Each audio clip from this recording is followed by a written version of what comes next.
তো আসসালামু আলাইকুম গাইস। আজকে ডিমগুলোকে লাইটিং করলাম আর কি। এই জায়গায় এই ডিমগুলো আর কি আমার হয়েছে, বীজ লাগছে এই ডিমগুলোতে। এই জায়গায় আছে অনেকগুলো ডিম, আর কোয়েল পাখির ডিমগুলোতে তো লাইটিং করা মানে সম্ভব না।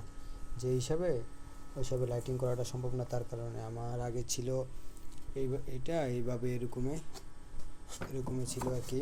তো ডিম তো অনেক ডিম ছিল আর কি। আমার একটা মেশিন আমার বন্ধু নিছে, আর একটা মেশিন একটু নষ্ট হয়েছে, ওইটার কাজ চলতেছে।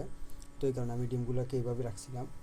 তো এই যে এই ডিমগুলো এখন মানে এগুলো থেকে বাচ্চা ইনশাল্লাহ আল্লাহর রহমতে বাইর হবে।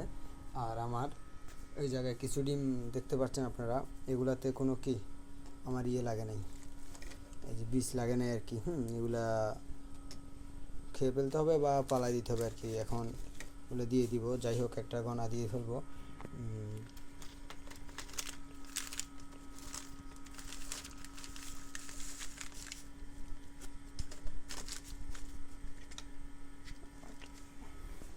18টা মতো ডিম আর কি আমার মিস গেছে। তো গাইস আর কি করার আছে, লস।